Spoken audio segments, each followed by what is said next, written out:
Right. But that's going to lead us into our first topic, which is brought to us by FanDuel. Guys, the NBA playoffs are here, and FanDuel is giving new customers an incredible way to get in on the action right now when you join FanDuel and place your first $5 bet. You'll get $250 in bonus bets if that first bet wins. Don't miss out. Head over to FanDuel.com/UCSS and claim your $250 in bonus bets today. Make sure you also send us in those winning tickets when you get it. I mentioned Daniel Jeremiah a second ago. He did a podcast with Todd McShay last week, and I thought it was a really fascinating conversation. They ended up getting into viewer-submitted questions, and one of the questions was, in general, what quantifies as a successful draft for an NFL team? And because each team has a different amount of picks, they went off the generic, imagine a team had 7 picks, 1 in each round. That didn't matter where they were picking. The Browns don't have 7 picks this season. They have 10, and I put these on a graphic for you guys just to see. They have the number 2 pick, that's in round 1. Number 33, that's in round 2. They have 2 third-round picks, 67 and 94.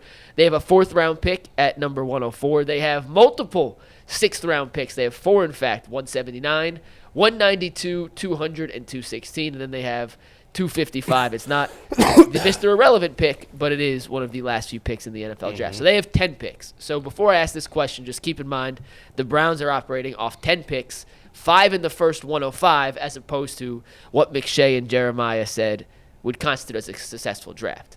Their definition of a successful draft, based on 7 picks, 1 per round, was if you could land 3 starters.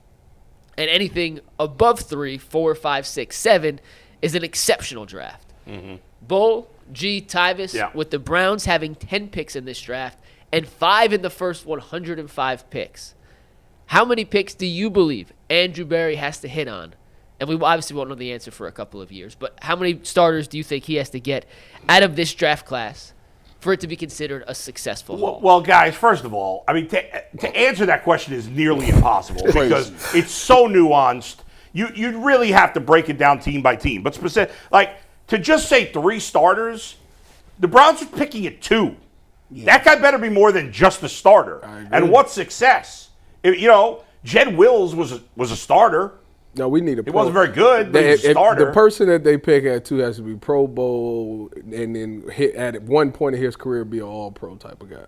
Yeah, absolutely. If you draft a guy 2, I'm expecting him to be a Hall of Famer, or at least borderline. That may be unfair. Maybe. I don't think it is. He's the second pick in the draft. You have a pick that, I mean, you get your first pick at anybody. You can just say, listen, I want this guy. Like, there's no barriers. There's no maneuvering. Like, the guy, you got an opportunity to get medical on him. All that. I think when you talk about like what this really means, what is success, they got to do 3 things. They got to come out of here with Travis Hunter, and he better be an all-pro, dang near Hall of Famer. There it is. That's what you expecting. Yeah. You got to come out here with a quarterback.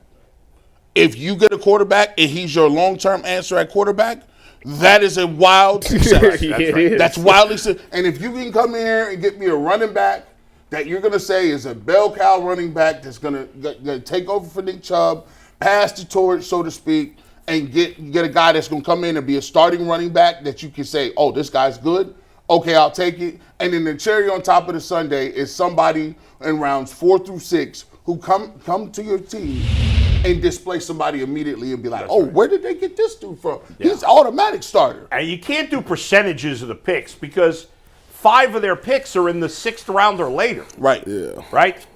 Yeah, they have 5 in the first 105 and then 5 in round 6 and 7. Right. So, I mean, if they hit one out of those 5 guys becomes a starter, that's a win. That's big time win. Now, to your point, this whole draft, like if Hunter's an all-pro and they get there, let's say at 33, they draft a quarterback who ends up being their starter for a while. The rest of the draft can be out of here. Still a win.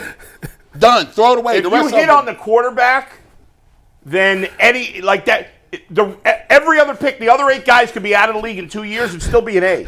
Yeah. If you had the quarterback and Travis Hunter. It just goes to prove you. The Baltimore Ravens are what the Baltimore Ravens are because at pick 32, they got Lamar Jackson. It didn't matter what other picks, what defensive guys they had. It was people kept trying to say, well, they're not good as up front. It don't matter. They got Lamar Jackson and he does what he wants to. Like the quarterbacks do what they want to. That's just what it is. You got to get one of them. And they are there because they got it. If the Browns get it, all the rest of them can get cut. Don't even come to rookie camp. Just get cut. Whoa. First of all, it's a 17-game season. You need depth. So injuries is part of the Waiver game. Man, how often has that worked for Never. us? All right. Never. So I agree. I agree with a lot of everything that y'all said, pretty much all of it. You hit the quarterback, obviously. That's the biggest thing. That's something that we've been trying to get since 99. So if you hit that, yeah, it's the whole thing is a success.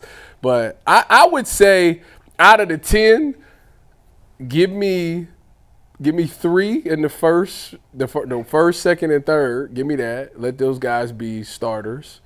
And then if you do hit one guy in the 6th round, that's a But slam. they got to be That's more a than slam just starters. dunk. That's they got a to slam be dunk. like Travis Hunter's got to be a superstar. Oh yeah. 100%. I'm fully saying that Travis Hunter should be rookie of the year. Yeah, I mean, if he gonna play both sides of the ball, he better. That's supposed to be the game plan. Okay, so let me ask you, what if he wins rookie of the year? Is it offensive or defensive? offensive. Oh yeah, we need a more offensive rookie of the year. Okay. What if he wins both? That means he's a GOAT. If he wins He both, wins both. I tell you what, it's been a yes. lot of success at the number 2 pick the last couple drafts. Now, I know they was quarterbacks, Man, but they should be the number 2 pick been hot. Stroud and Daniels. If you've been playing video games, they should be spamming him on rocket tunnel screens. He gonna get over 100 catches from me. He gonna get 100. Like he's gonna get his spam. And I'm gonna make sure that I got him in a position to make plays. I don't want him playing no cover, nothing. I want him to be back there freelancing. Just get me some picks and highlights and turnovers. I want to see all the 12 jerseys. He should have the number 1 selling jersey. Y'all go run them numbers up out there too. And his rating on Madden need to be up too. I'm just letting you know that right now. It's crazy. I didn't realize until Earl tweeted it out that both the Cavs and the Browns will both number 12 will be Hunters. That's kind of crazy. Like I was like, dang, that's true. So McNuggets, I'm gonna put it when Travis Hunter comes to town, because y'all got to get it ready. And y'all got to. What if they go with Abdul Carter? They're not gonna do that. They stop already the picks in. Picks already. Yeah, all right. Stop. Picks Hey, in. When the pick ain't in until the pick in. Hopefully- They say that man get up there. Roger Goodell say with the second pick in the 2025 draft, It's the in. Cleveland Browns select Abdul I'm Carter. throwing things at the TV. Hey, no! That TV You know what right the good there. thing is? We'll be That watching. It'll be a live stream, so you'll see them throw up in their hat. Guys, can you see this TV? Steve, can we get it? We're going to be, so for Thursday's show, we're doing our first ever night show in studios we talked about. We're going to watch the draft on this giant TV. It's all set up. And I will throw things at the TV. And that's no offense to Abdul Carter. It's not that he's not good. That's exactly what it is. I got a once. No, it isn't. In most cases, when you say no Why is it so bad if they get Abdul Carter? because you're talking about a guy who could be great at 2 things. 2 things. It's unheard of. 2 things. First of all, whether they go with McNuggets just told you that both of them are considered blue chip guys. Yeah, but one of them's blue chip Wait, at no, 2 positions. that's not.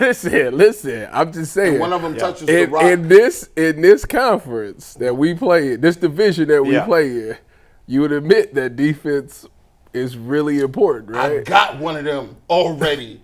I got the biggest, baddest one of them in the game. Think if you can have. Ty, you don't pay Myles Garrett the most money for a non-quarterback ever. I hear what you're saying. I'm playing devil's advocate here. then take another guy at his position. I'm playing devil's advocate here. I don't think they will because I think they picked up the JTS dude because he was a first round pick. But I'm just playing devil's advocate. You don't like Mike Hall? What about him? He's a 2nd round pick. So what? What they got to do with it? Do we got to draft the D He lineman every year? He plays D tackle though. I need pressure from all over the place. You don't like him? Mike Hall? Mike Hall. He nice. Yeah, what Hybrid. That's coming down the middle. Listen, I tell you what. But what about the other side? How many sides you want, bro? You Both. get 15 points. I'm You get just- 12, we got- 13 points. Listen. We got Hunter at wide receiver and quarterback. End the conversation. And why don't nobody talk about this? Why don't nobody say this, McNuggets? Why don't people say you got one of the best pass rushers in the world? Every defensive back will tell you what's their best friend. A defensive back will let you know that a great pass rush helps them out. You already got Myles Garrett on one end. So you would admit that if you're in the DB room, you want them to take Abdul Carter. If I'm Travis Hunter, I'm looking over there. And think about it. Think about this. They already got a lockdown corner. So if you Travis Hunter, how good is Travis Hunter? And he's going to play with Myles Garrett and Denzel Ward. He's getting all number twos and jumping routes, Tyvis. I was doing I jumped on with Quincy yesterday, Quincy Carrier, and we was talking about this, and he was asking me how would I use Travis Hunter, and I said, the thing about the situation that he falls in, he's in a unique situation because you don't need him to come in and be the number one corner. You don't need him to be the number two corner. Assuming Martin Emerson get his stuff together. Mm-hmm. So he asked me, okay, if that's the case, how would you use him? I said I would put him in on defense on obvious passing downs, and I actually would run a dime package and make him be like a robber. I play him like an extra safety for the simple fact that you don't have no responsibility. I always say that his ball skills is the best in this class. He sees things and he got great instincts. I would put him at the robber position and tell him to look at the quarterback and go rob something instead of him playing just man-to-man, which that's fine. You'll do it from time to time. Yeah. But I think most effectively for a guy that won't get to spend a lot of time with the defense, I say go play robber. This is what I'm talking about. That's it. That's being creative. Put the camera on me. Put the camera on me. This is what I'm talking about. You get in there and you tell them that exact same story. They're not going to listen to me. That right there is what you got to do. You work for the Browns, Tyvis. You're on the staff. You work. You in the building. You're in the payroll. Jimmy has them paid I'm just the radio guy. Bro, listen. I need you. I need that same analysis. That's it.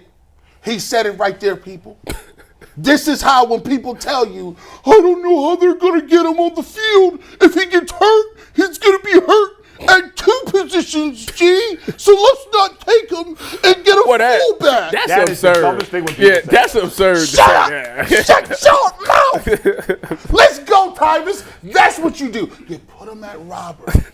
You tell him to go out there and say, no, we got Denzel covering that. We got Martin Emerson being physical. We just need to get got G-New in the slot. You good. By the way, we just need you to rob them over routes. My first bold prediction today was that the Browns would not trade up into the first round.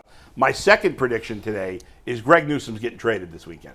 My dad said the same thing. I don't think so. Under the radar yesterday, Mike didn't even mention it in the rundown, the Browns signed a cornerback yesterday. Did you see that? Yeah, a 6-year guy with almost no stats. He's a slot corner. No gloves, we call him. Slot corner. He's a special teams guy. DBs, they got remember I said it. Greg Newsom. If he gets traded, it's not because they signed this guy. That is an indication the guy was brought in to be a backup slot corner.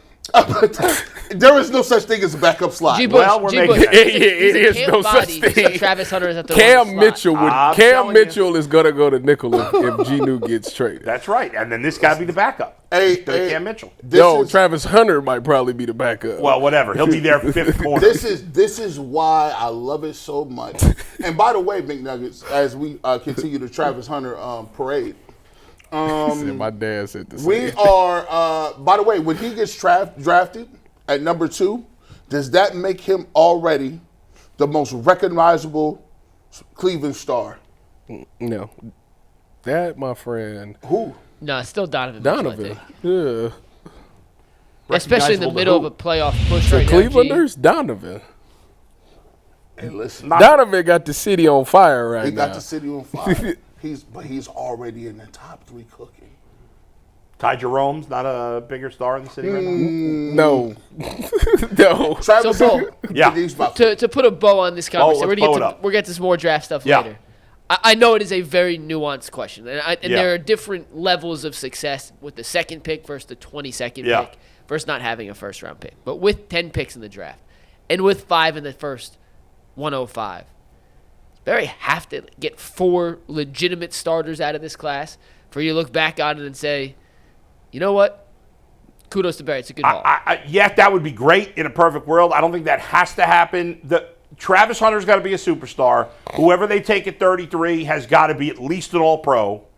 That's high expectations, but tough. Sorry, at least a Pro Bowler. Okay, I'm about to say all-pro. You say he's the best 22 player in the league. He's got to be a Pro Bowler eventually, not necessarily right away. and then at least one more starter of the good starter of the next 3 picks. But again, if at 33 they take a quarterback and that guy hits and Hunter's a superstar, to me that's enough. I want more. I'll get. So greedy, let me ask you Go this. ahead. It's just last time when we played devil's advocate. Let's say that Cam, Shador, Jackson Dart, and Milroe go in the first round. Yeah. Okay. What do you do at 33 then? Are you going to take Shuck? That rhymes with. I doubt that's going to happen. But Just saying, what if it did? if it does, I don't think they take Shuck. Best available running back. So you going running back? I could see them taking a running back there. I could see them definitely taking an offensive lineman there. I could definitely see them taking a defensive lineman to tackle. Another him. receiver? G don't if wanna hear Ibuka's that. still there by any chance? Why are they going to take a receiver? They just drafted Travis Hunter. I'm just asking questions. I mean, I guess it's possible, but I'd be surprised. Mecca's going to be a really good Hey, player. listen, by the way, man, I changed my mind. I want Arroyo now. I've been watching his game. That dude is a monster. You want who? Arroyo, the tight end from Miami.